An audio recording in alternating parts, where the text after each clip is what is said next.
जब भी आप हेल्थ इंश्योरेंस लोगे तो आपको एक ऑप्शन मिलेगा कोपे का, जिसको को पेमेंट भी बोलते हैं। अगर आप कोपे लेते हैं तो जो भी हम एनुअल प्रीमियम भरते हैं वो कम हो जाता है। लेकिन ये कोपे है क्या और इसे लेना चाहिए या नहीं, हम इस वीडियो में देखते हैं। तो चलिए स्टार्ट करते हैं।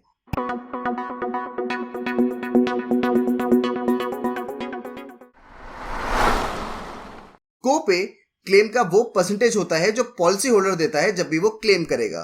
तो मान लीजिए आपने अगर 1 लाख रुपए का क्लेम करा और कोपे था 10%, तो 1 लाख के क्लेम में 10% मतलब 10,000 रुपए आपको देने पड़ेंगे और 90,000 रुपए इंश्योरेंस कंपनी देगी।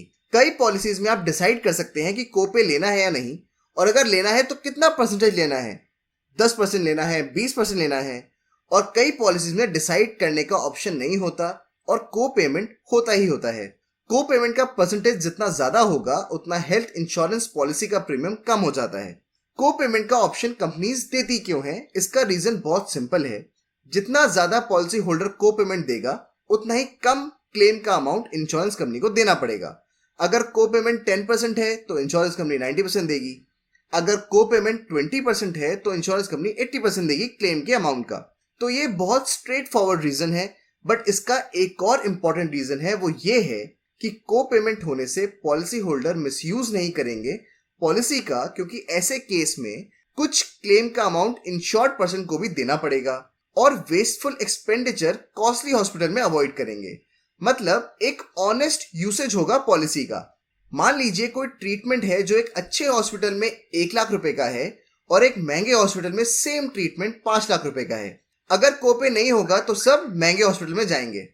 कोपे की वजह से इंश्योर्ड पर्सन को भी कुछ पैसा देना पड़ता है, तो वो सेम ट्रीटमेंट के लिए महंगे हॉस्पिटल में नहीं जाएगा और अवॉइड करेगा।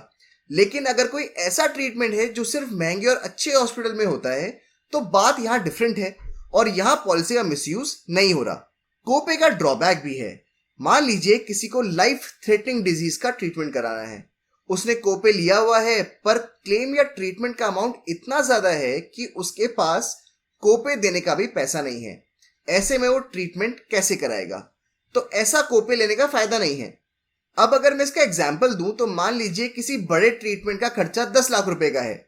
आपने कोपे 10% लिया हुआ है, तो यहां पर जब आप क्लेम करेंगे तो 10% 10 लाख का मतलब 1 लाख तो आपको भी देना पड़ेगा। अगर 1 लाख का अरेंजमेंट भी नहीं हो पाया तो कोपे लेने का फायदा नहीं है। अब आते हैं सबसे इंपॉर्टेंट क्वेश्चन पर कि कोपे लेना चाहिए या नहीं। अगर आप प्रीमियम का अमाउंट अफोर्ड कर सकते हैं और आपके पास ऑप्शन है कोपे चूज करने का, तो हमारे हिसाब से और हमारी अंडरस्टैंडिंग के हिसाब से कोपे नहीं लेना चाहिए। कोपे सिर्फ इसीलिए लेना क्योंकि प्रीमियम कम हो जाएगा, उसका फायदा नहीं होता अगर आपको कभी भी बड़ी बीमारी के लिए क्लेम करना पड़ा। जितना भी प्रीमियम का पैसा आप कोपे देखकर बचाओगे उतना एक बार कोपे में चला जाएगा जब भी अगर आपने बड़ी बीमारी के लिए क्लेम किया जिसमें एक अच्छा खासा अमाउंट का खर्चा होता है। कई बार कंपनीज ऐसी भी एडवाइस देती हैं कि अगर आपका लाइफस्टाइल अच्छा है, आप हेल्दी खाते हो, तो कोपे ले लो, क्योंकि एक तो प्रीमियम कम हो जाएगा और दूसरा क्योंकि आपका हेल्दी लाइफस्टाइल है तो क्लेम की जरूरत ही नहीं पड़ेगी। पर कोई भी बीमारी बताकर नहीं आती और ना ही कोई बोल सकता है कि मुझे कुछ नहीं होगा, तो ऐसे में चांसेस नहीं लेने चाहिए और कोपे ऑप्ट करना चाहिए अगर आप प्रीमियम भर सकते हैं। तो ये था कोपेमेंट का मतलब। एंड आई होप आप जब भी हेल्थ इंश्योरेंस लोगे आपको डिसाइड करने में आसानी होगी कि कोपे लेना है या नहीं।